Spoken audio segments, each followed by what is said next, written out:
મિત્રો GPSC CC PSI STI કે DYSO કોઈ પણ એક્ઝામમાં એસે રાઇટિંગમાં સારા માર્ક્સ લખવા હોય તો ઇન્ટ્રોડક્શન ઇનોવેટિવ અને યુનિક લખવો પડે. ઇન્ટ્રોડક્શન રાઇટિંગ સિરીઝનો પાર્ટ 12 છે. આમાં આપણે જોઈશું કે સેટેલાઇટ વ્યૂથી આપણે કઈ રીતના ઇન્ટ્રોડક્શન લખી શકીએ છીએ, એટલે કે મેક્રો ટુ માઇક્રો વ્યૂ. સમજો તમને કોઈ આવો ક્વેશ્ચન આપે છે, વિશ્વ શાંતિ અને સરહદ વિવાદો, ગ્લોબલ વોર્મિંગ એક વૈશ્વિક ચિંતા, માનવતા અને ધર્મના નામે વિભાજન.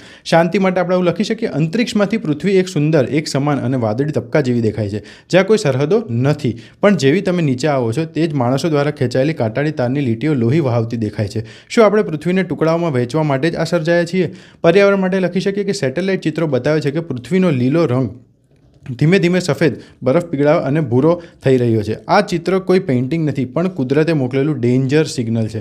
કેટલું યુનિક લાગે ને કેટલું અલગ લાગે કે ભાઈ આપણે એક મેક્રો વ્યૂથી માઇક્રો વ્યૂ તરફ જઈ રહ્યા છીએ. વસ્તી માટે લખી શકીએ કે રાત્રે અવકાશમાંથી જમજમતા શહેરોની સુંદર લાગે છે, પણ એ જ રોશની પાછળ વધતી જતી ભીડ, પ્રદૂષણ અને સંસાધનોની તંગીને અંધકાર છુપાયેલો છે. આવી રીતના અગર આપણે યુનિક વેમાં કંઈક અલગ ઇન્ટ્રોડક્શન લખીશું તો આપણને માર્ક્સ સારા મળી શકે. આ આપણો 12મો પાર્ટ છે. તમારા પીડીએફ જોતી હોય તો કમેન્ટ કરો એસે, અને મારી ટીમ તમને આની લિંક મોકલી દેશે. મળીએ આપણે 13મા પાર્ટમાં.